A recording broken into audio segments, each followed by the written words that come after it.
pouvais accepter que tu lis à chanter.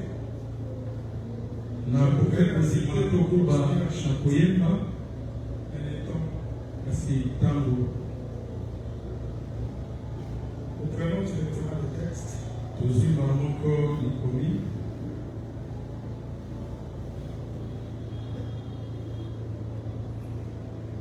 Nous prenons Josué chapitre 13.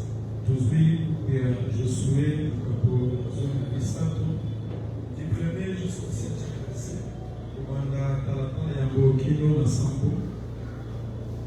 Nous allons aussi lire Josué chapitre 18, verset 8.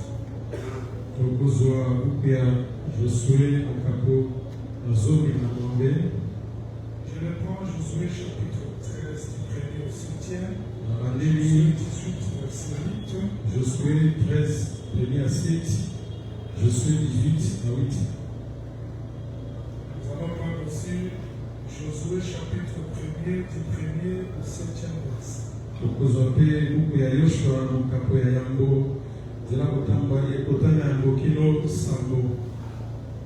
Je lis quelques versets.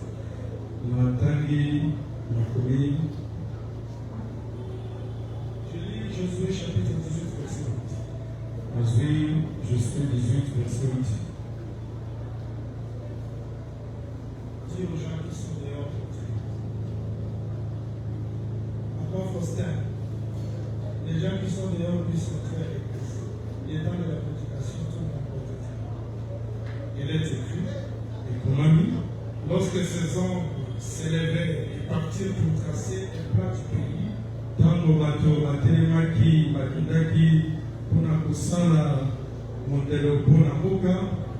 Josué leur donna cet ordre. Allez parcourir le pays, tracez-en un plan et revenez auprès de moi, puis je jeterai pour vous le sort devant l'Éternel assis. Yoshua apesaki bango mitindo bokende kotala mboka mobimba bosala lolenge nini oyo mboka ezali mpe bozonga pene na ngai nakobwaka zeke liboso na Yawe na Silo. Je prends le verset 6 de Josué 13 et je descends. Il est écrit, tous les habitants de la montagne depuis le Liban jusqu'à Misrephoth Maïm, tous les Sidoniens, je les chasserai devant les enfants d'Israël, dont seulement ces pays ont l'héritage par les sorts à Israël comme je te l'ai prescrit. bavandi nyonso oyo bazalaki na ngomba kobanda Liban kino Misrephoth Maïm mpe bavandi ya basidonien na kobengana bango liboso na bana Israela pesa mboka oyo na libula na zeke epai na bana Israela lokola na komaki to mpe na yebisaki bino. Seigneur, nous te disons merci pour ce temps que tu nous accordes. Kolo topesi yo matondi mpo na ntango opesi biso Tu sais que sans toi nous sommes rien. oyebi ete kozanga oyo tozali kote Ce matin nous nous sentons faibles. na ntongo lelo tozoyoka tozalaka botabu Sans ta grâce, nous ne pouvons rien transmettre à ces peuples. kolongola moluno tokoloba eloko moko te mpo na botabu. Exhorte, console, fortifie cette peuple. Lembisa pesa makasi lakisa na libota oyo Au nom du Seigneur Jésus-Christ, nous avons ici prié. na kombo na ko Yesu Kristo tosambeli. Amen. Amen. De tout mon cœur, je dis que la paix et la grâce du Seigneur vous soient accordées. Na motema na nga mobima nalobi ete kimia mpe molodi ya Nzambe epesamela bino. Je devais être là le dimanche passé, nakokaki kozala wana yenga oyo eleki mais le Seigneur ne l'avait pas permis. kolo apesaki nzela te. Et aujourd'hui, je suis là bien que faible. lelo nazali wana tako makasi na nzoto ezali mpenza Le te. Seigneur nous fera grâce de transmettre quelque chose. kolo akosala biso ngolu topesa eloko moko na libota. Je voulais vraiment rester avec vous. nalingaki Ici, mpenza kotikala elongo na bino ce qui bute, c'est toute ma vigueur. po ete libwiti ezali makasi na ngai nyonso.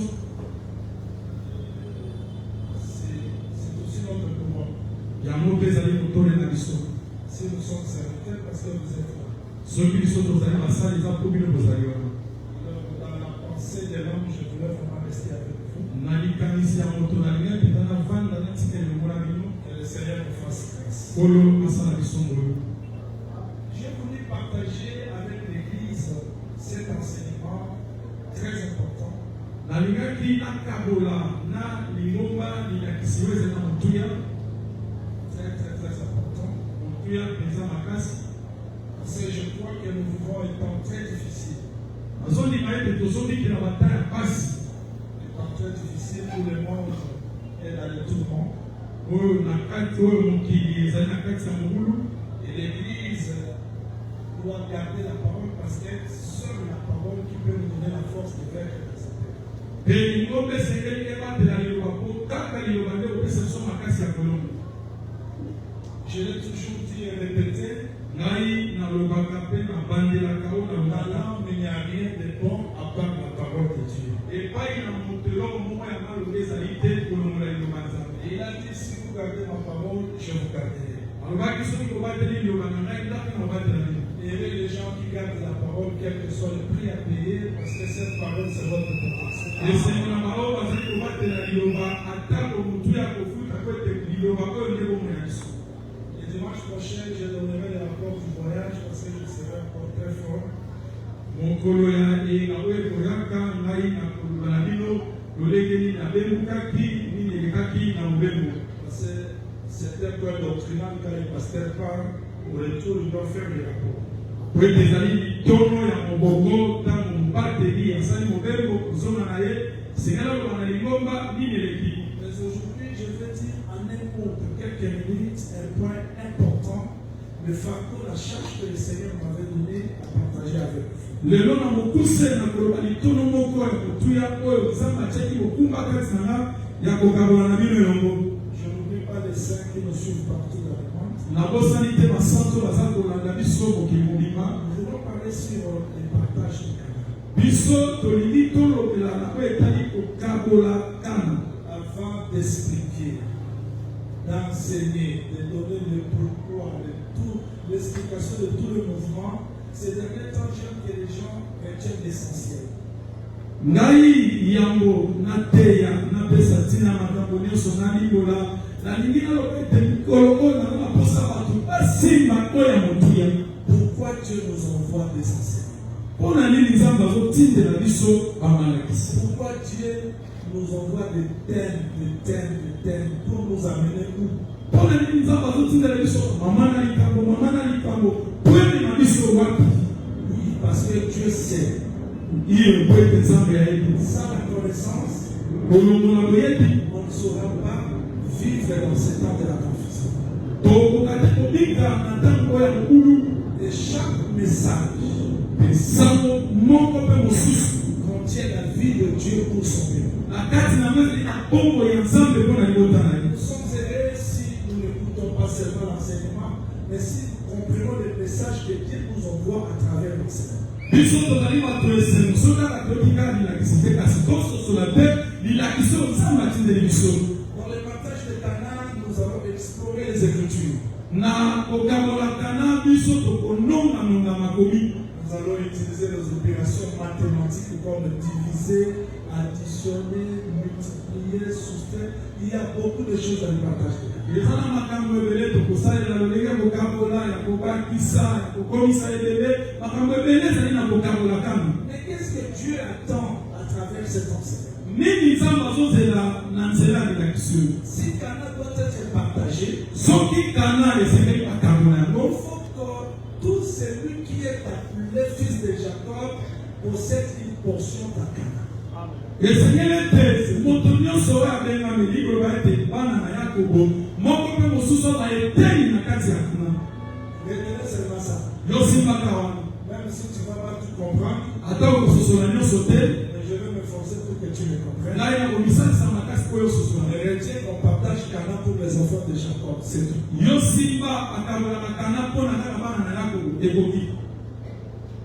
Si un papa meurt, Son héritage, c'est pour ses enfants, n'est-ce pas? Un étranger ne peut pas venir limiter. Alors maintenant, quand on parle de partage, c'est que Cana doit être partagé. Mais comment partager Cana? Comme l'enseignant de la parole, je ne peux pas commencer à vous prêcher. Partage Cana avec soi? Non. Je vais vous donner tout d'abord l'explication. Cana, c'est quoi?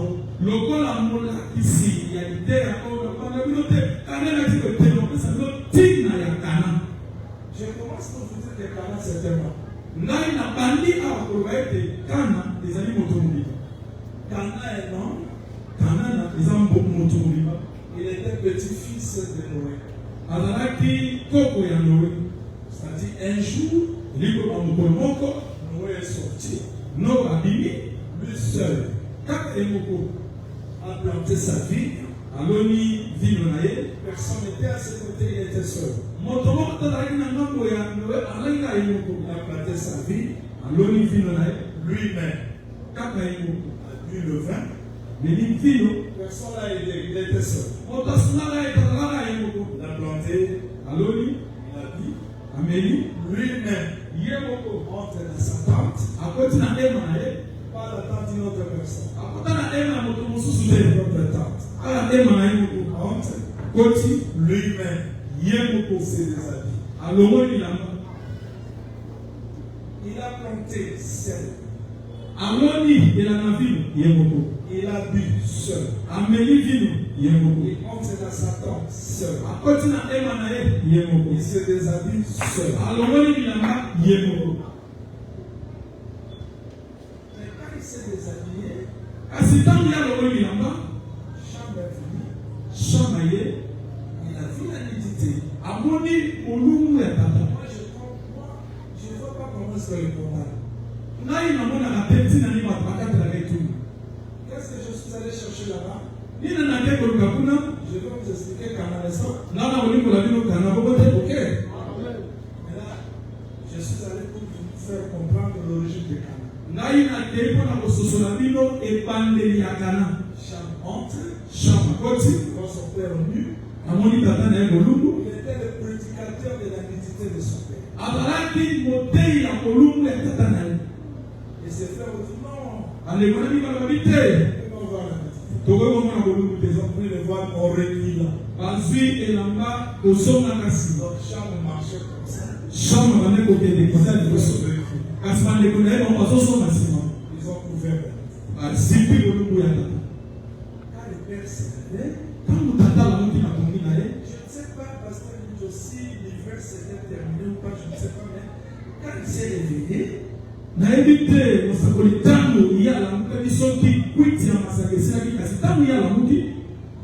il voit directement Cham qui a vu sa nudité.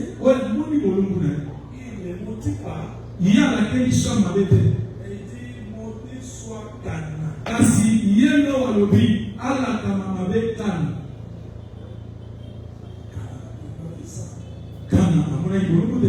Vous les connaissez. Ça, c'est les ABC de l'évangile. Je ne marcherai pas là. Il maudit Cana. Et peut-être les gens ne disent pas ça très bien. Je vous ai toujours dit, on ne réfléchit pas sur les Écritures. Il faut tenir compte des moindres détails des Écritures.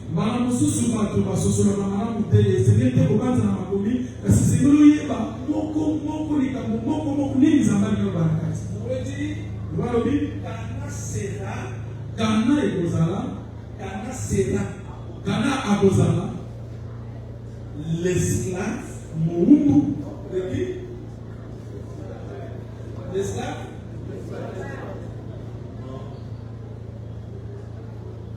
Il sera l'esclave de? Il sera l'esclave des esclaves de ses frères.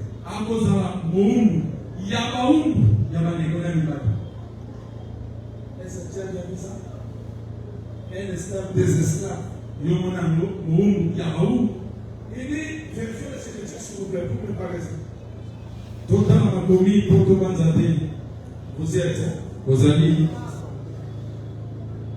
Ne raisonnons pas, s'il vous plaît. Genèse 9.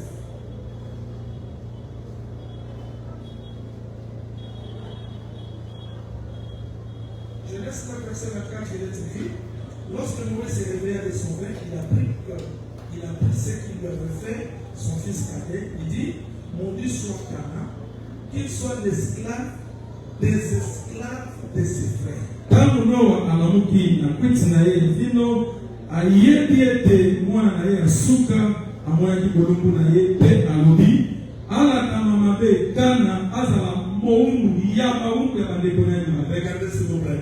Tala na bondeli Peut-être que je n'expliquerai pas ça aujourd'hui. mala mususu na olimbo la motele Canaan est un esclave des esclaves de ses frères. kana azali yambo moundu ya baungu ya bandeko na ye. C'est-à-dire que ses frères auront des esclaves. iliko baete bandeko na ye bazala baungu Lui sera l'esclave des esclaves. ye akozala moungu ya baungu. Ok? Ok?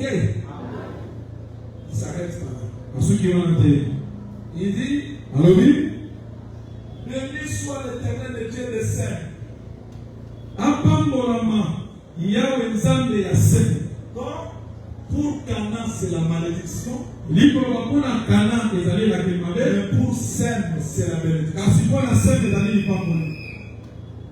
Il s'arrête par là. Il dit: asuki wana te alobi Canaan soit leur esclave. kana azala moungu na bango Ça, c'est la deuxième phase de l'esclavagisme. oyo ezali eteni ya mibale ya moungu. Première phase, eteni ya yango Canaan est l'esclave des esclaves. kana azali moungu ya baungu. Ça, c'est un. wana ezali ya mibale. Parce que Sem est béni, lokola seme apambolami Canaan sera aussi son esclave. kana akozala mpe moungu na bango. Ça, c'est deuxième. wana ezali eteni ya mibale. Vous êtes? bozali Et vous êtes. bozali Verset 27. Que Dieu étende les possessions de Japheth, nzambe akomisa molai eteni ya Jafet qu'il habite dans les tentes de Sem. avanda na bahema ya Sem. C'est-à-dire, il y a Japheth ezali na Jafet qui est devenu grand, oyo akomaki mokolo mais qui n'a plus tout. azovanda Qui n'a plus tout dans Sem. azovanda na kati ya Sem.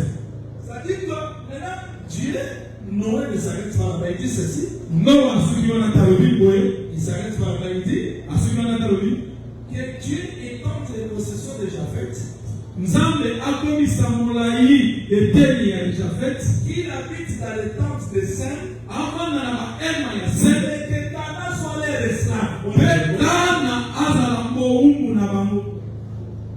L'esclavagisme, on veut aussi la tête. Il est esclave profond. yaza moungu ba misato. Donc, il est esclave des esclaves. azali moungu ya baungu. Il est esclave de Sem. azali moungu ya Sem. Mais Japheth ici, Jafet awa il est devenu grand. akomi mokolo Mais il habite dans Sem. azovanda na kati ya Sem C'est que Canaan soit leur esclave. mpe kana azala moungu na ye. Que le Seigneur ajoute l'explication à l'étude des Bolo Écritures. amakisa ndimbola na litangi ya liloba. Ça dit, Eliko vous voyez là où est venu Canaan. omoni esika kana wuti.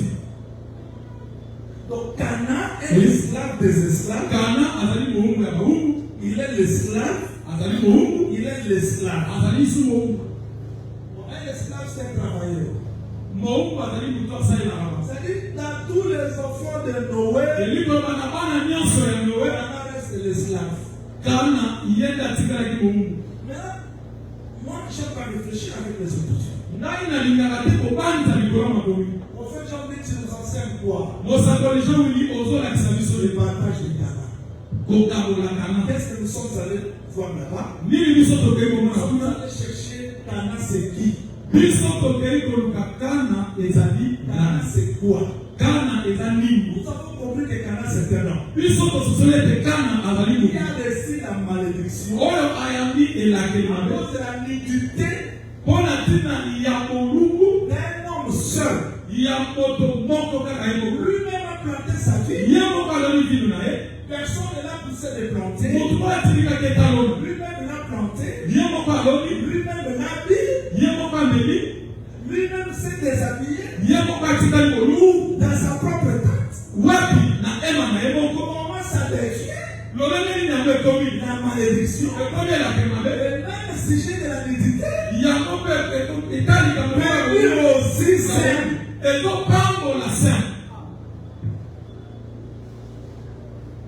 Voudriez-vous que je vous explique avec simple mot? Celui qui a planté, c'est le Père.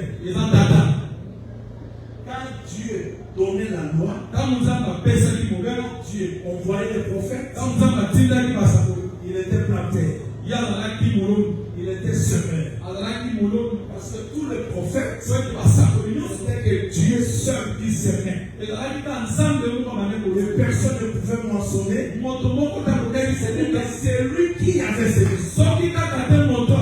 Et quand Dieu est venu prendre corps, c'est le Fils qui boit le vin de son propre. C'est-à-dire, lui qui a semé est venu moissonner son propre fruit. Voilà pourquoi on l'a vu à la croix. Parce que le corps de Jésus était en attente. Où Dieu est entré, il s'est déshabillé seul. Parce qu'il accomplissait sa propre parole.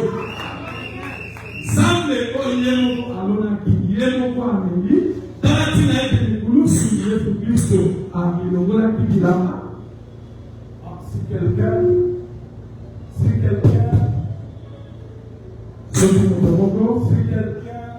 veut poser des questions, là je dirais même comme à l'église catholique, c'est-à-dire répéter même les écritures simples. Prophète Jean-Louis Kangoya dit comment et comme la Kémi. Prophète Jean-Louis, c'est le problème de la mort. Comment les gens boivent le vin, la coupe plutôt. Ces jours-là, quand Jésus a vu la mort, il dit Père, retire la coupe. Mais selon ta volonté, il faut que je bois. Je vais boire. Il a vu ça où? À la croix.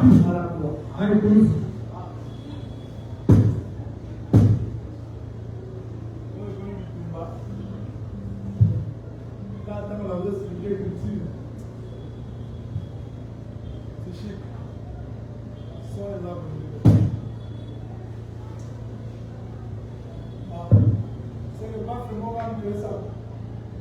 Hein?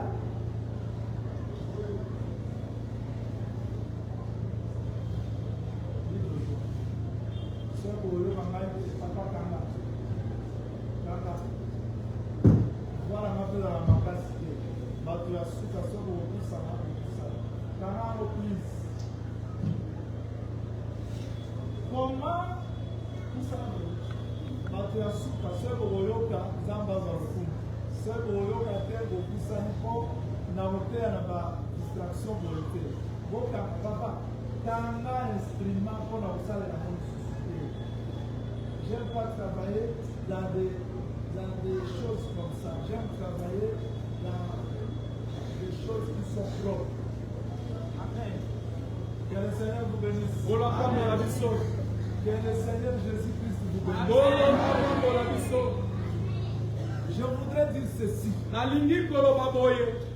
En réalité,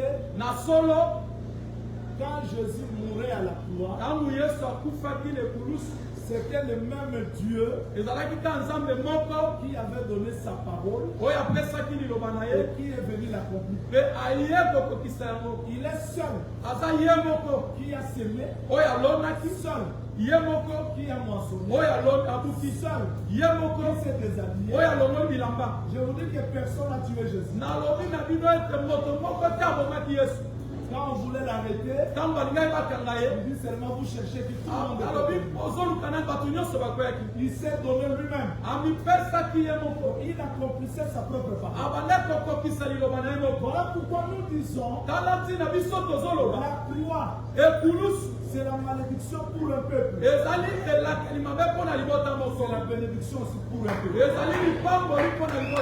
Aujourd'hui, nous sommes bénis à cause de la croix. Est-ce que vous croyez aussi comme ça? Comme un enseignant, j'explique comment vous expliquez ça terre à terre.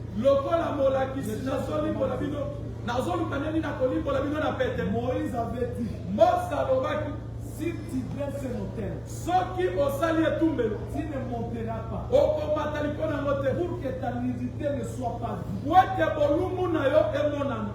Ça veut dire que si un homme, un monsieur, monte, il devient nu dans sa famille, il maudit sa famille. Pourquoi? Il y a sa mère. Il y a sa mère, il y a ses soeurs. La nudité d'un homme maudit sa famille. Mais cette nudité, c'est la bénédiction pour sa famille. Et nous disons qu'à la croix, parce que Jésus sortait d'Israël, sa nudité à la croix, c'était leur malédiction. Nous chantons avec le corps. La prédication de la croix, pour nous, c'est la vie. Mais pour Israël, c'est la malédiction.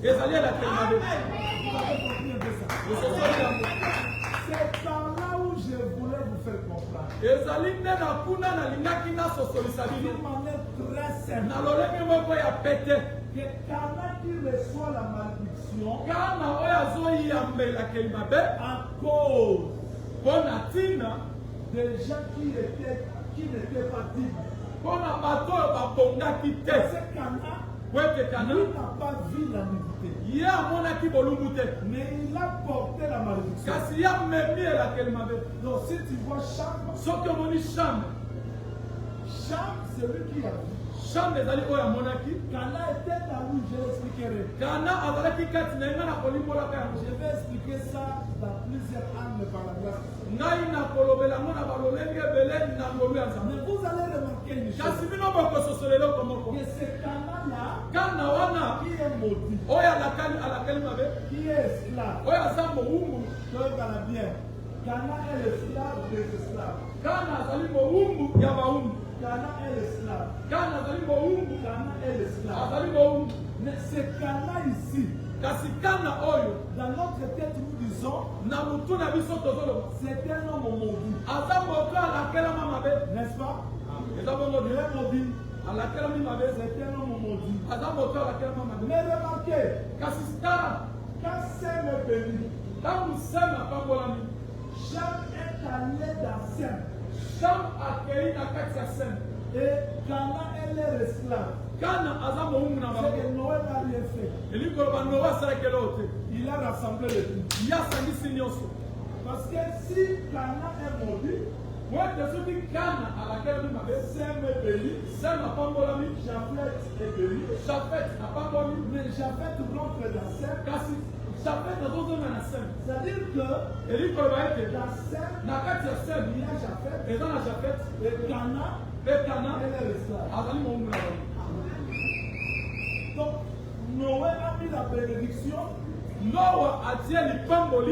a mis la malédiction. Mais l'homme maudit doit servir le béni. Vous ne voyez pas que c'est la contradiction.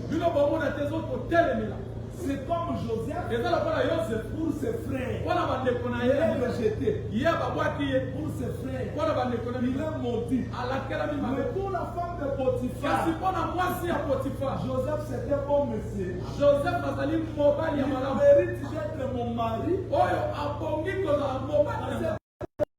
Ici dans la maison. Tout marche. Rejeté. Sa présence, il est la bénédiction. C'est que Noé a caché une prophétie. Et livre à Noah, on va qu'il lit ça comme Que le Seigneur vous bénisse. Voilà. Mais comment Japheth retourne à Sem? L'olengeni Japheth aza kozonga pa Sem. Et puis Cana est l'esclave. Pe Kana aza moumbu. Mais nous avons vu un homme. Biso tomoni kasi tomoni moto moko. Abraham. Abraham est sorti de Sem. Abraham abimi na Sem. Dieu appelle Abraham ici. Samba bengi Abraham alobi. Va. Kende. Là je te bénirai. Tuna na kopambola yo. Sem qui était béni. Sem oya pamboma Il va dans Cana qui est maudit. akei na Kana oya lakela Pour makima. devenir la bénédiction. Po akoma lipamboli. Il y a la contradiction. Eza kotelemela. Mais qui était béni? Nani sikoyo pamboma li? Sem. Eza Sem. Sem c'est Abraham. Sem nde Abraham. Abraham est sorti de Sem. Wete Abraham abimi na Sem. Maintenant qui est maudit? Sikoyo nani alakeli? Eza Kana. Quand Dieu dit, Sikoyo tangu nzambe alobi. Abraham va dans Cana. Abraham akende na Il Kana. envoie la bénédiction de Sem Azotinda lipamboli ya Sem. dans Cana qui est maudit. Na Kana oyo alakela Et mino. Cana aussi Wete Kana pe. bénéficie de cette bénédiction. Abikela pe na lipamboli. Abraham aussi Pe Abraham ape. manifeste cette bénédiction. Amonisa lipamboli wana. Non, mon fils, tu ne m'as pas compris. Solitaire. Tu ne m'as pas compris. Solitaire. Je dis ceci. Nalobi boye. Qui est maudit? Nani alakela mino? Kana. Qui est béni? Nani apamboli? Abraham, non? Abraham. Parce qu'Abraham est sorti de Sem. Abraham nde abimi na Sem. Maintenant, Dieu dit à Abraham, Sikoyo nzambe alobeli Abraham. Kende Cana, na Kana. je te bénis. Na opambola yo. C'est-à-dire qu'Abraham Elikoloba Abraham. n'avait pas la bénédiction. Azalaki na lipamboli te. Où se trouvait sa bénédiction? Lipamboli nde ezalaki wa. Dans Cana. Na Kana. C'est la Cana. Eza na kati ya Mais Kana. la bénédiction n'était pas dans Cana. Lipamboli ezalaki na Kana. La bénédiction était d'Abraham. Lipamboli ezalaki epai na Mais Abraham. le lieu où la bénédiction devait se manifester, c'était Cana. Esika oyo lipamboli esengaki emonisama ebile na Kana.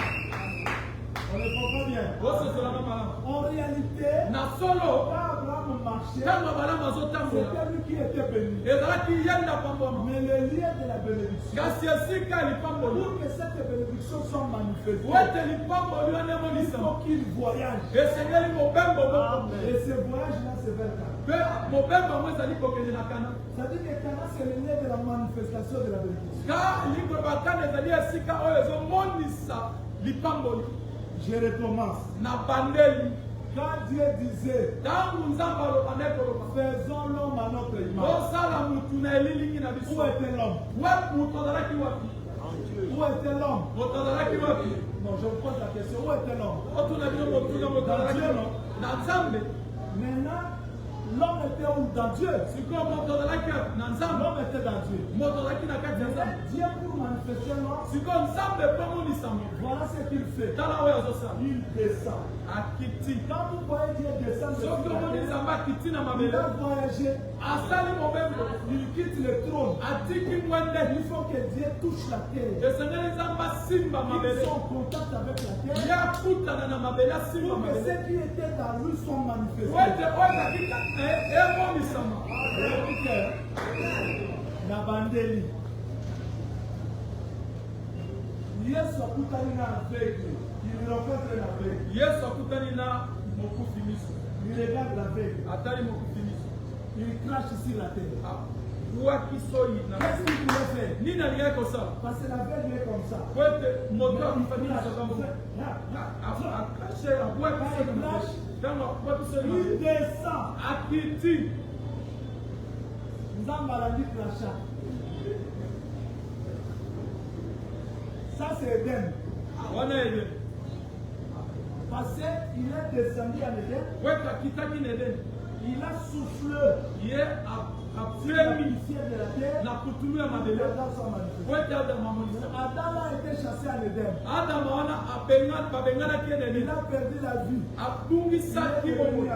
Akomaki Pour bobuku. le retourner en Éden, Mpona kozongisa il Edeni. va faire la même chose. esengeli asala eloko Il moko. cache. abwaki soyi na mabele. Nandimi que le Dieu va me dire le va cracher ensemble. Moi, je crois que la prédication que j'étais amenée aujourd'hui, c'est la salut de Dieu. Le crachat de Dieu, Si c'est le crachat Ce de qui Dieu, a moins d'aller sur Yanzambe, la main de Dieu va suivre ce pas. l'Europe par exemple est pour la nation. Donc s'il y a crache sur la terre, Ce qui n'a pas quoi qui soit une amabele, il ne laisse pas les crachats comme ça. atika soit une abomo Sa sa. main viendra. L'Europe connaît quoi. Voilà pourquoi il a dit, Talatina ya les kwa. miracles accompagneront ceux qui auront cru. Bilango kolanda na bayoba kwa La ngina. main de Dieu accompagne qui? L'Europe ya Nzambe ezolanda na. Accompagne quoi? Ezolanda nini? Accompagne sa parole. Ezolanda liloba na. Que le Seigneur vous bénisse. Kola kwa. C'est pour vous faire comprendre qu'en réalité, Eza mona kososolisa bino na solo. Abraham Abalama va à Cana, akei na Kana, il s'associe à Cana, asangani na Kana, la malédiction de Cana disparaît. elakele mabe ya Kana elongwe. Voilà pourquoi quand le Seigneur Jésus-Christ est venu, Talati na tangu nkolo Yesu Kristo ayaki, avant de guérir quelqu'un, yambo na kobikisa moto il moko. est celui-ci, Alobi oyo, c'est le fils d'Abraham. mwana oyo aza mwana C'est na Abraham. Abraham sème. Wete kaka na Il y a bamwana, un chapitre. ne bongola kelakele mabe nyonso. Malédiction à Cana, il y a moins de mis aveuglement, il y a moins de mis roi, il y a moins de mis paralysie, il y a moins de mis passe.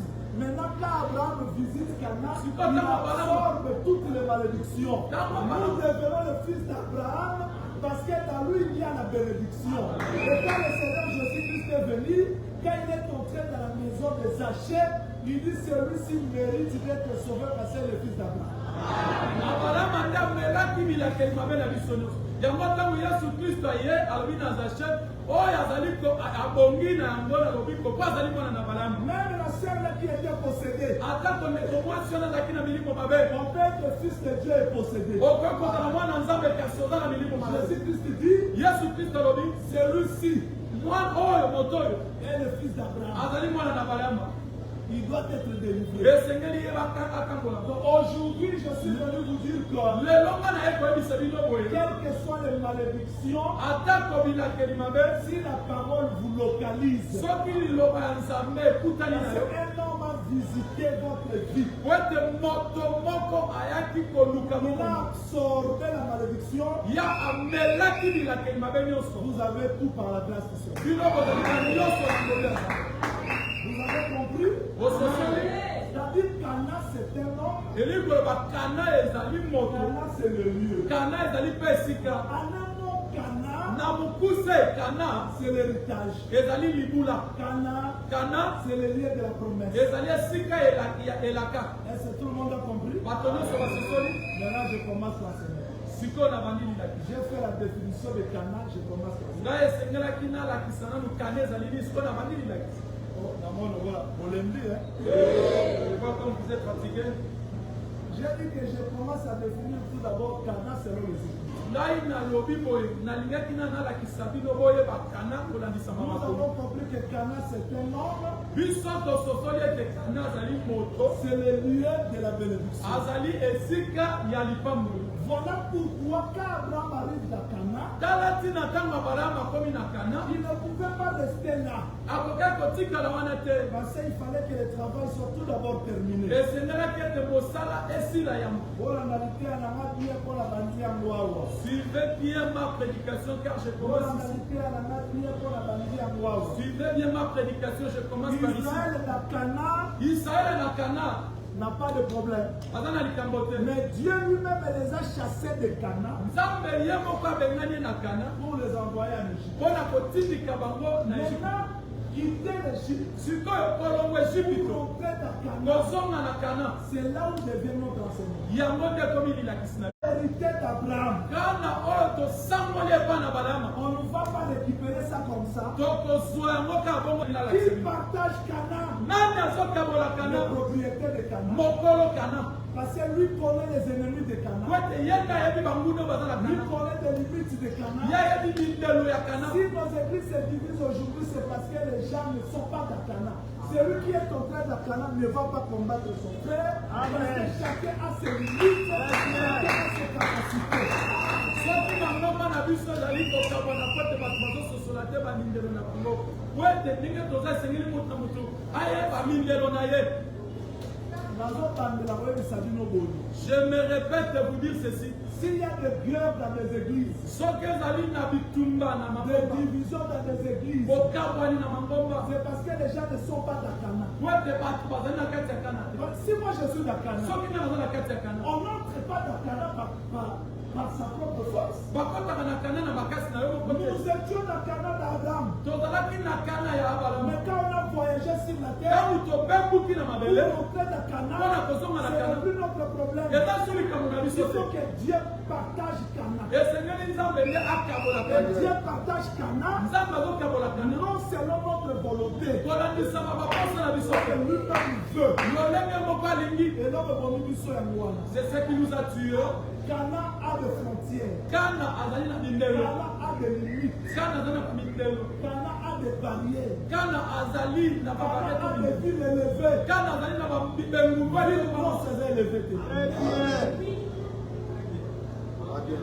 Les autres motivons sont là dans le roi Moutignon.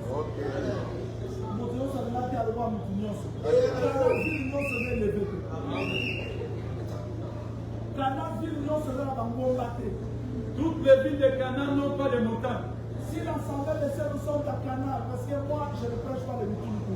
Je n'ai rien à faire avec le Bitunuku. On va passer beaucoup de temps avec le Bitunuku. Le Bitunuku avance.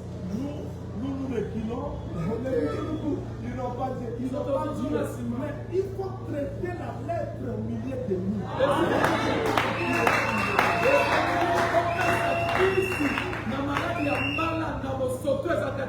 On a trouvé des gens comme ça. Nous avons livré frère Patrice. Patrice n'est pas votre frère. Vous allez livrer par rapport à moi. Vous n'allez pas le faire. Mais c'est la parole. Vous prenez les cantiques des gens de Touloukou. Vous faites ça une prédication. C'est la parole. Je ne suis pas venu ici pour attendre les choses de Touloukou. Je suis venu pour que ma foi soit formée, pour que je sois capable de posséder le chemin.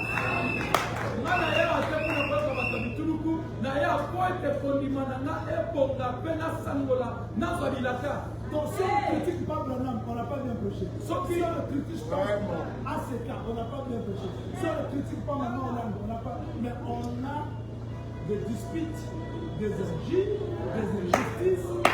Il faut que la parole traite nous. Je l'ai dit bien que ces derniers temps, on me dit Moussapoli, tu nous attaques beaucoup. J'ai dit, l'étendard le plus ancien n'est pas entré pour aller chercher la femme là-bas, mais il est resté dehors.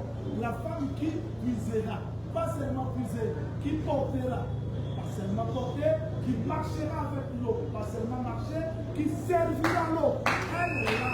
C'est-à-dire, dès que nous sommes ici, nous sommes pas de nous disons l'eau, n'est-ce pas? Amen, c'est la parole, c'est ça. Mais Dieu n'a pas besoin de nous ici dans l'assemblée de ça. Il a besoin que nous prenions cette parole. Non seulement prendre la parole, porter la parole, marcher avec la parole, servir la parole. La réponse à la soif de Jésus. S'il y a le seul message qui me reste à prêcher, c'est ça. Que la vie de l'église soit égale à la parole, c'est tout. Je vous dis que quand Christ reviendra, il ne cherchera pas les assemblées de saints écrites par des mille. Il cherchera sa parole.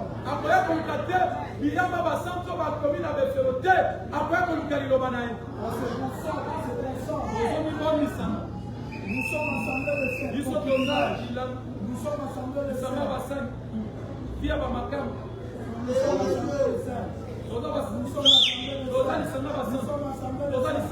Écoutez-moi, je ne suis pas contre l'assemblée des saints. Mon assemblée locale. Moi, je suis baptisé. Je suis ministre. C'est l'assemblée des saints. Je suis un frère de l'assemblée des saints. Baptisé dans l'assemblée des saints. Reçu le poste de mes ministériels dans l'assemblée des saints. Oui, je vous dis vrai. Israël Isaïe a manqué la grâce de Dieu à cause de l'orgueil.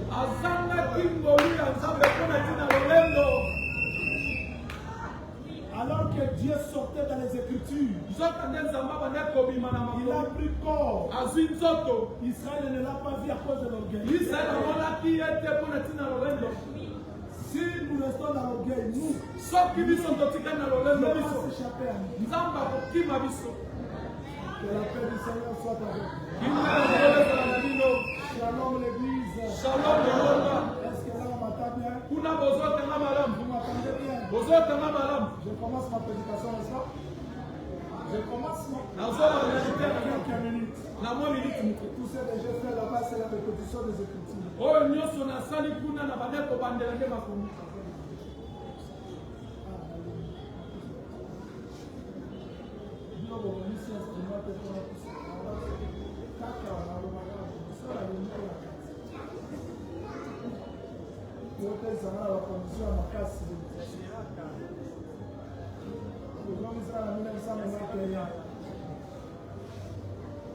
Alors, en un mot, Cana, Na mokuse kana ça demande une discipline. Si vous suivez cet enseignement jusqu'à la fin, vous allez comprendre pourquoi les bénédictions de Dieu tardent encore dans votre vie. soki olandi lilakiso kino na suka okoyeba ntina nini pamboli ya nzambe eza koumela na bomoi na Qu'est-ce que nous retenons? nini tosimba Suivez parce que vous allez aussi répéter ça. molakisi tishiki landa mpo bokobandela yango te Et ce sont les pasteurs jusqu'à les pasteurs du on va prêcher ça. Suivez. ezala paster justin thomas michael paster litototer 1. yambo Pour ceux qui écrivent, mpona bato bazali kokoma voici la prédication. tala liteya Cana, c'est le don de Dieu. kana ezali likambo ya nzambe Personne n'a mérité Cana. moto moko te azwi kana na lolenge na ye On a reçu Cana parce que nous sommes nés d'Abraham. biso toizwi kana mpo tobotami kati na balamu Cela veut dire quoi? elingi koloba nini Aujourd'hui, lelo tout celui qui a la foi moto nyonso aza na kondima mérite Cana. asangoli kana Cana comme quoi? kana lokola nini Un homme Jésus, moto moko où yesu se trouvent toutes les promesses de Dieu. oyo bilaka nyonso ya nzambe ezali Nous disons Amen. biso tolobi amen Cana, c'est le ciel. kana ezali likolo Cana, c'est le tout de Dieu. kana ezali nyonso ya nzambe Deuxième possibilité de partage de Cana, likambo ya mibale ya kokabola kana c'est ça mon message. yango wana nde sango na ngai Ce qu'on a réussi, oyo c'est le don de Dieu. oyo toyambaki kolandisama likambo ya nzambe je me répète ici pour que les mamans m'écoutent bien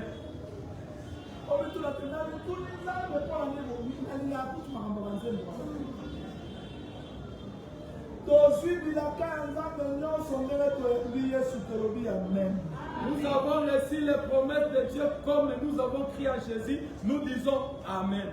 Mais on ne prend pas le Cana comme un don. Il faut que Dieu puisse le partager aussi. Le Seigneur nous a fait akabola yango. Ça demande la discipline. ezosenga komibatela, Ça demande le combat. ezosenga etumba Ça kobunda, demande la connaissance. ezosenga boyebi. Tu dois connaître ta portion de Cana. esengeli oyeba eteni na yo na Kana, Limite de Cana. mondelo na yo na Kana. Quand je travaille avec le docteur Tichik, Ntango nazali kosala na Pasteur molakisi Jean Makombe, na Pasteur Jean Pasteur Makombe, Justin, Pasteur Justin, Pasteur Lidjo, Pasteur Lidjo, Apôtre Michael, Thomas Michael, je dois comprendre. esengeli Je nasosola ne suis pas Cana. nga nazali Kana te, J'ai une portion de Cana. nazali na eteni na kati ya J'ai Kana, aussi ma limite. de naza mpe Cana. na mondelo na ngai na Kana. Et dans Cana, Na kati ya Kana personne ne cherche sa place. moto moko talukaka esika na ye, C'est le tirage au sort. ezali ndeke bazobeta. Je suis contre les gens qui minimisent les autres grâces. ngai natelemelaka bato bazomona pamba to bazotyola bangolu mosusu. Nako caractère. Je ne supporte pas. Côté les angolous. Prêcher, c'est une grâce. Sauter à des angolous. Si tu prêches bien, c'est une grâce. C'est quelque chose que Dieu a fait tirage au sort. ezali eloko oyo nzambe atali tirage au sort. Tirage au sort, mon amour, voilà.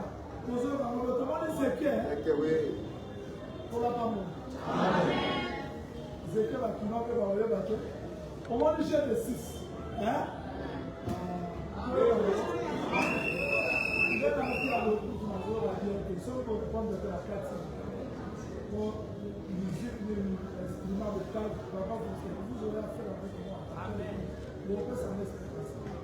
Alors, voilà, très bien. Suivez-moi très bien. Vous me suivez bien? Maman, vous êtes fâchée? C'est comme si j'ai de 6 années. Dans le but, Namolo, il a Tichi. Namolo, il a Jaoudi. Namolo, il a Makomi. Namolo, il a Nidé. Namolo, il a Justin. Namolo, il a Mikaël. Bon. Pour tirer ensemble. Kishasa, les a abandonnés ensemble. Gombe. Côté au foyer, et lui, Gombe, il a pas. Mikaël a dit Gombe. Mikaël est content. Naja Willy Naïna Mikaël n'était pas du tout. Il a hérité Gondo. Ce Gondo n'a pas tout pas. Naja du Gondo. Si moi je prends mi Gondo, on a tenu Gondo. Ok. Et là, tirage au sort. C'est par le tirage au sort. Si mon Mikaël a la bombe. Maintenant, Mikaël qui est à Gondo.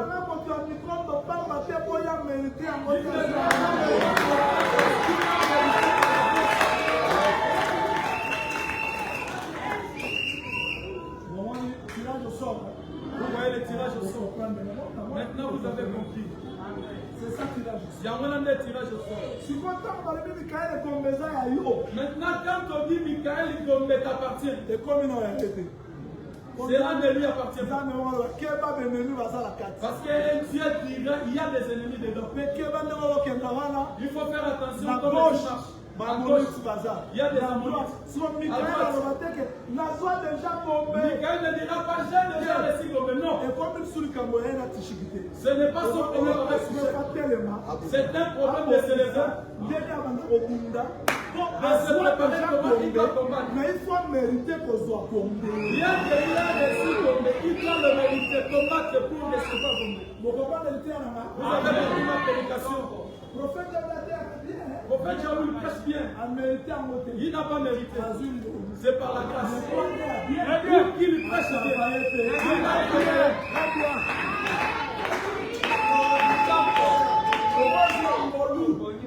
Tu peux recevoir la grâce. Tu peux recevoir la grâce. Mais tu ne travailles pas. La prédication va diminuer. Auparavant, j'ai prêché bien comment. Tu as reçu la grâce, mais tu ne sais pas comment garder la grâce. Vous m'avez compris. Comme vous m'avez compris, je peux m'arrêter. Comme vous m'avez compris, c'est fini. Voilà l'essentiel de mon message. C'est-à-dire que quand Israël sortait de l'Égypte, tous les fils de Jacob se dirigeaient vers Canaan. Exode chapitre 3, verset 8 jusqu'au 10. Si j'avais la force, c'est là.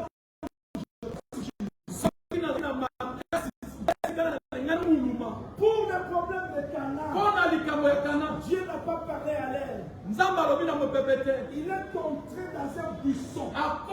Et le buisson qui brillait. Mais une voix qui sortait. Il appelle Moïse. Moïse se tourne. Il voit un buisson qui brillait. Il a entendu une voix. Je suis le Dieu d'Abraham, d'Isaac, de Jacob. Aucun Dieu parle. Le Dieu d'Abraham, il se réfère à l'alliance. Le Dieu d'Isaac, il voit le serment. Le Dieu de Jacob, il voit la loi. Aucun Dieu a traité l'alliance.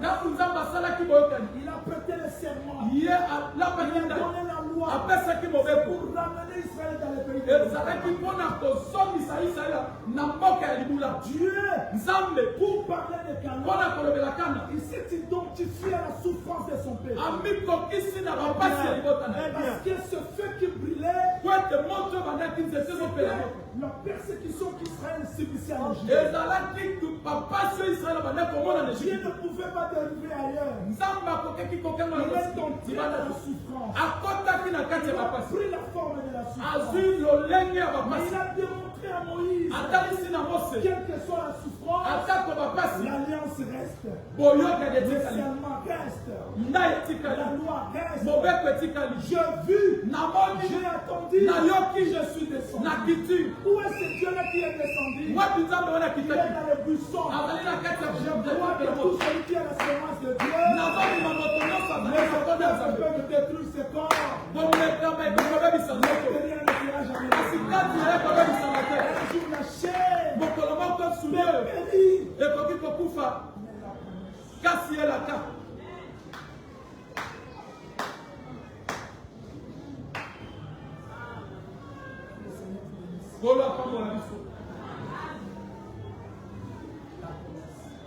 carte. Il y a toutefois, nous traversons des temps difficiles à la vie.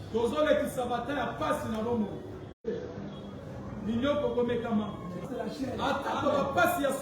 Les épreuves de la chair. Mais dans nous, il y a la promesse. C'est cette forme-là que tu as appris dans le buisson. C'était pour certifier à Moïse la promesse que je fais. Reste. Et quand le Seigneur est venu pour parler de la résurrection, il s'est référé de buisson. Je dis aux gens aujourd'hui que la mort et la résurrection de Jésus-Christ, c'est la certitude que nous allons posséder. La promesse est vraie. Nous n'allons pas mourir hors de la promesse. C'est un homme mort. Que le Seigneur vous bénisse. Que le Seigneur Jésus-Christ. Donc Israël sortait avec la promesse. Nous possédons Canaan. Nous allons posséder Canaan. Nous sommes fils de Jacob. Canaan c'est pour nous. Mais arrivé quelque part, Dieu commence à donner les indications pour le partager. Je peux m'arrêter ici pour vous dire ceci. Nous avons tout reçu par la grâce. Le ministère c'est par la grâce. Les dons par la grâce.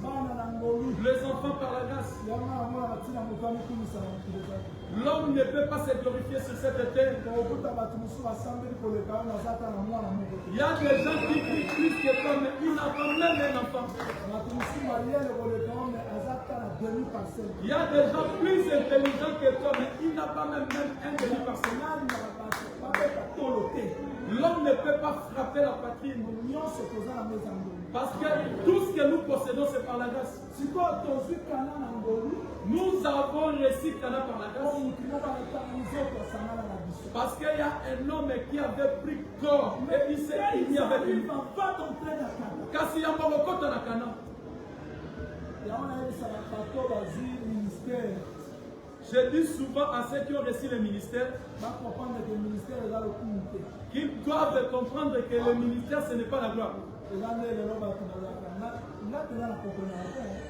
Comme aujourd'hui, j'ai prié pour une sœur quelque part,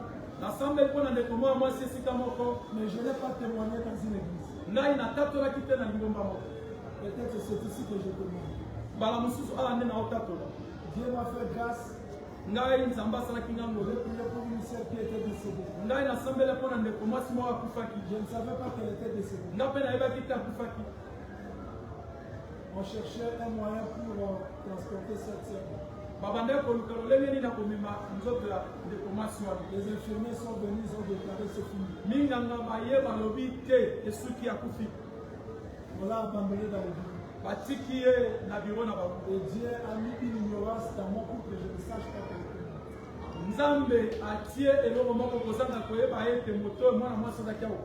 J'ai posé la question à personne. Je suis entré. J'ai posé seulement la question. Je dis Bella. Comment elle est comme ça? Je suis rentré, j'ai vu eux. Ma côte n'a pas. Mon frère sera là. Parce que c'est comme les vivants. Je n'ai pas de bon la tia, mais elle va appeler. Je n'ai vu tout le monde à qui ça me fait le bête. Je n'ai pas de appelé. Amen.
Tu dois connaître ta portion d'Akana, tes limites d'Akana, tes ennemis d'Akana, pour posséder ce que tu as reçu. Tu as compris mon enseignement? Tu as compris ça? Moi je suis frère d'Akana qui est Christ. J'ai reçu le ministère. Je dois connaître quelles sont mes limites. Je suis ministre, mais je ne suis pas patron de l'église. Je ne suis pas boss de l'église. Quels sont les bornes?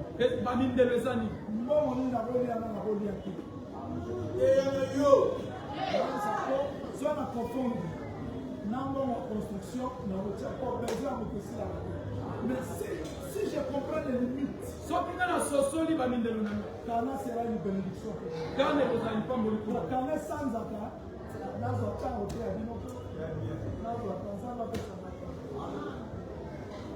au côté de Kana, tu chiques, mais au côté de côté, aux la limite de Kana, si vous voyez la limite de la maison, on a la place limite, place limite, on a la limite, on a la limite. Parce que dit je crois qu'on a venu la porte de la canard, limite la meilleure ligne. Si vous d'autres attirer la porte de la canard, on a la porte de la canard. Avant ça, le mouton nous a massé la queue pour porte la canard. Il va m'abandonner la place. Ils sont sur le ministre. Mais nous avons le ministre Simanan. On a un mouton dans les réseaux sociaux. Sans respect. Ma campagne dans mon pied, ça la matin, mais l'église est ça. Vous dites que vous avez la sainte doctrine. Sainte doctrine, un problème. On passe dans les réseaux sociaux pour résoudre ça. On a la sainte doctrine. Mais quel Kana qui n'a pas de limite? Même Paul qui est allé au 3e siècle, il a ses limites. Il n'était pas d'accord avec Pierre. Il n'était pas d'accord.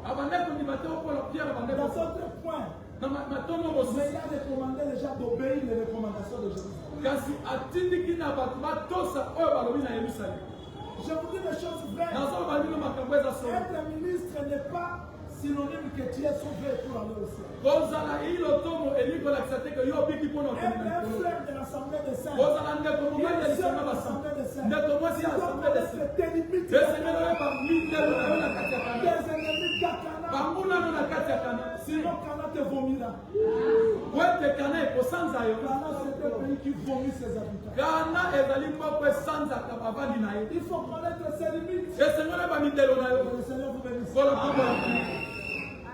Voilà pourquoi Dieu dit, Talati na nzamba lobi. je m'arrête là. Il dit, Nazo suka a lobi. Josué, Yoshua.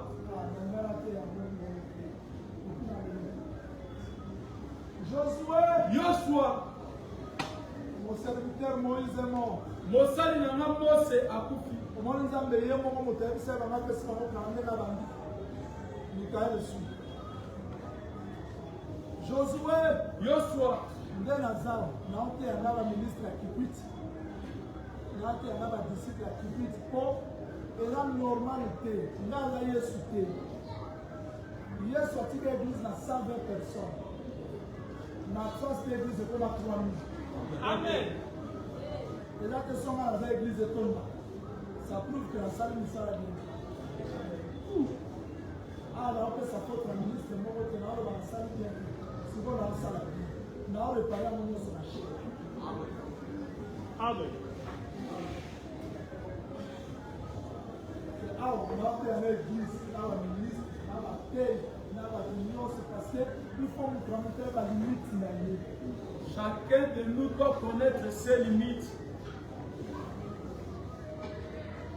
Moïse, mon serviteur est mort. Mose mosali na nga akufi. Comment la place nous a mal? Moïse, mon serviteur est mort. Mose mosali na nga akufi. Maintenant, lève-toi. Sikoyo telema. Vous voyez? Lève-toi. Telema. Ça veut dire quoi, docteur Tichi? Quand Moïse est mort, toi lève-toi. Yo telema. C'est-à-dire quoi? La mort, c'est le sommeil. Kufa ezali bongi. Maintenant, lève-toi. Siko telema. C'est-à-dire que c'est Moïse qui est mort. Mose akufi. C'est réveil dans toi. Donc, tu as maintenant l'explication de Moïse qui est mort. Si Moïse est mort, lève-toi. Dis-toi, tu te réveilles pour continuer l'œuvre de Moïse.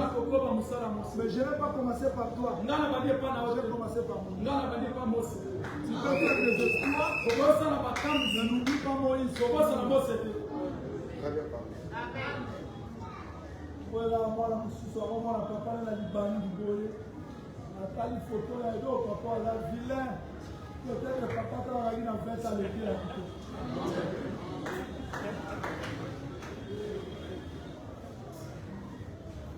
J'ai le film, nous sommes au mutal, la tali kitoko.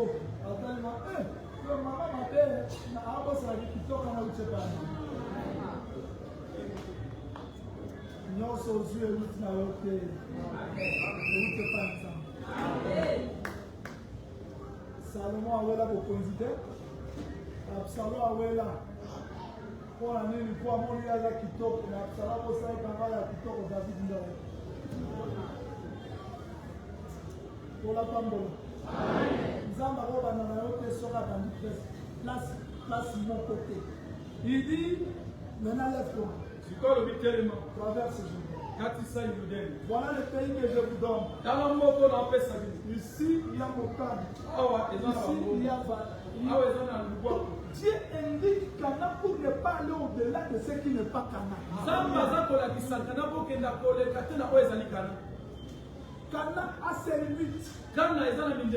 Et dans ses limites, chaque tribu a ses limites. Maintenant, il dit, lève-toi. Va dans le pays que je te donne. Tous les liens te fouleront le plan de vos pieds. C'est comme si Dieu s'est compris. Il y a Cana dont il y a un Cana qu'on doit posséder.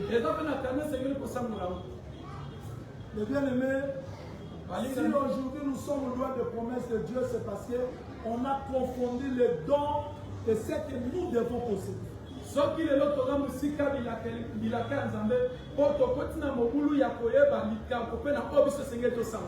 Oui, nous avons des promesses, mais nous devons combattre dans cette promesse. Je m'arrête là. nazosuka awa On doit procéder les promesses. esengeli kosangola bilaka Dieu t'a promis quelque chose. nzambe alakaki eloko moko Si jusque-là tu ne possèdes pas, ce n'est pas l'affaire de Dieu. soki kino lelo ozozongo te eza likambo ya Parce nzambe que tu es paresseux. po ete yo ozali goyigoyi Il y a des gens négligents. eza na bato baza banégligent Il y a des gens paresseux. eza na bato baza bagoyigoyi Il y a des gens incrédules. eza na bato bazali motema kenze Tu ne vas pas posséder Cana okozwa kana te par ta propre force. Non. na makasi na moko te Dieu doit t'indiquer nzambe esengeli alakisa quelle direction. nzela nini okokende Une vie sans discipline, c'est vie hors de Cana. Parce que Cana, c'est une vie de discipline. Chaque tribu connaît ses limites. Donc, tu ne peux pas vivre comme ça, comme tu veux. Un homme discipliné. Nous avons vu des gens, c'est un pasteur. Il arrive à l'église. Le culte, c'est le mercredi, vendredi, dimanche. Le mercredi, le culte commence à quelle heure? 16h. Le pasteur arrive à 17h. 19h, il part. Dimanche, le culte commence à 8h. Il arrive à 11h. 12h30, il part. Mais demain, il attend le salaire. Ça, c'est quel canal? Quand on veut réussir dans la vie, il faut la discipline. Dans tous les domaines. Même dans l'œuvre de Dieu. Nous avons vu des pasteurs qui sortent de sa maison à partir de 7h. 9h, il est dans l'église. Il quitte la maison. Il quitte l'église à 17h. Demain, on dit à Simba Magie. Pourquoi?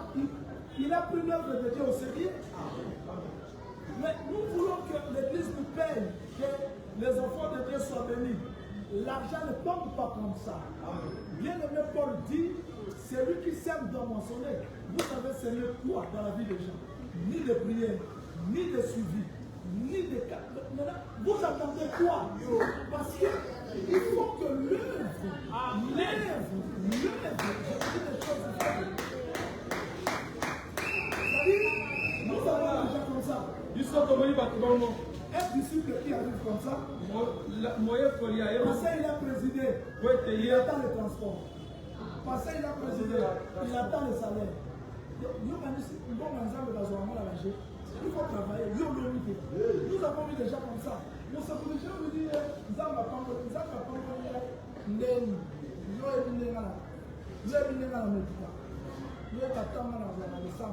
j'ai dit aux gens d'être dans le Kinshasa la jeune, na Angola la jeune, na Afrique du Sud la jeune, mais aussi sa jeune mardi, après 4 mois de jeûne, yo ça là. Vous croyez que Dieu se manifeste comme ça? On ne paye pas le prix. So tout le monde télévision, mais il fait le programme. Facebook natal on a pas na matesi je n'ai pas ce temps. Au bout de pasteur dans Facebook, Tango, Midi, Papa, il fait des débats. J'ai dit, est-ce qu'il a le temps d'écouter le Seigneur? Est-ce qu'il a le temps de prier? Les gens sont tellement distraits. Comment vous aurez la force de vaincre le péché? Comment vous allez avoir la force? Voilà pourquoi jalousie est comme une amitié. Parce que vous ne payez pas les prix, vous ne travaillez pas. Quel est ce service? Même ma frère va s'arrêter à la compagnie là-bas. Yo vendika go comme la compagnie nous savons à 8h au 11h. Le 11h, bon nous savons. Nous savons que nous savons payer, mais on attend le salaire. Et puis la qui tout est tout ça bon aux amis. Le problème c'est qu'il faut faire le travail pour avoir le salaire.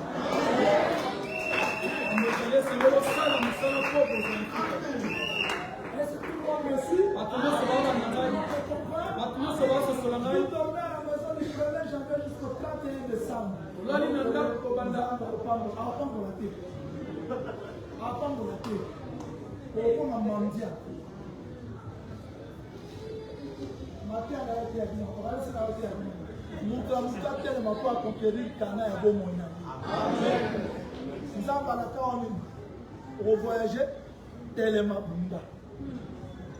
On n'a pas besoin de l'esprit congolais. Moi, je suis congolais. J'ai eu le temps de voyager un peu dans d'autres continents. Mais chez nous, c'est la paresse. Aux gens qui t'arrivent à l'aéroport,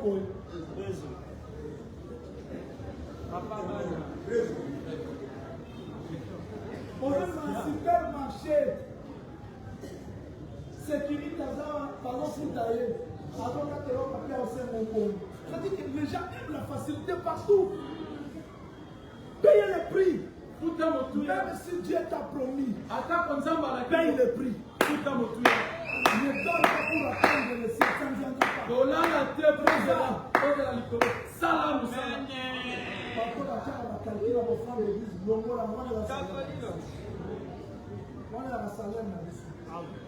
Na akati commission la 3e assemblée ti 5e na ina sala misala bafutinga na pays yo oye lisusu osala na matondo esimba te il faut sortir de la parenthèse que le Seigneur vous bénisse que ce message d'aujourd'hui vous donne la force vous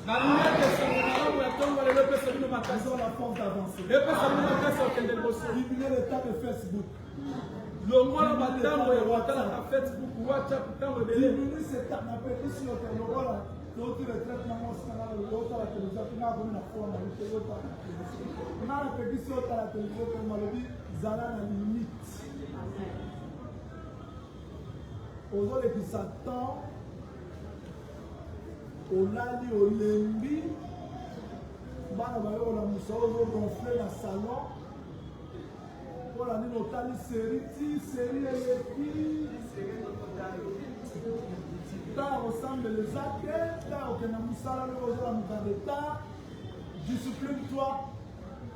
Cana, c'est l'héritage. Cana, c'est aussi le prix que nous devons. Cana, Ezali, au Sangola, Ezali, paix, Motu et Sengel Tokuta. Ne pensez pas que quelqu'un peut terminer ta souffrance. Ne pensez pas que quelqu'un peut t'aider plus que Dieu. Parce que chacun dans ce monde a ses difficultés.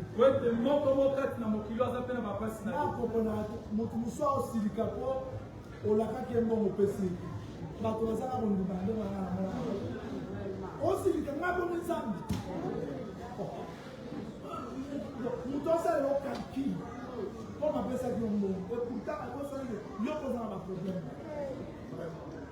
Quand on a possède Cana par le prix, la ligne où tu as 20 000 francs qui étaient comme Macal. La ligne où tu as payé 20 $ à son du téléphone, 30 $ à son du mafout, parce que c'est la par le bien de côté. L'idée est pour que les mains.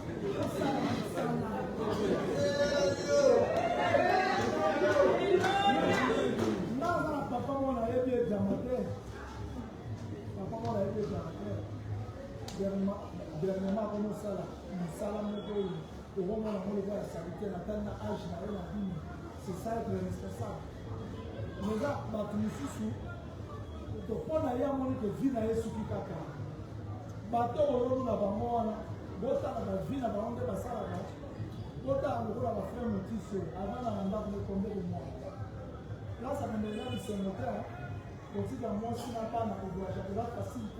On a un risque. Mais on a si tu as un million, ça lève-toi. Sinon, tu passeras tout à l'heure. Lève-toi. Là où les Satan ne veux pas que ta vie dépasse une ne néglige pas ce que Dieu a mis dans toi.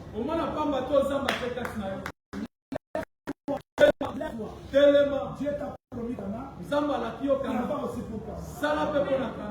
Nous allons demander la force. Que Dieu nous donne la force pour posséder tout ce que nous avons. Vous le voulez aussi? Lèvez-vous s'il vous plaît.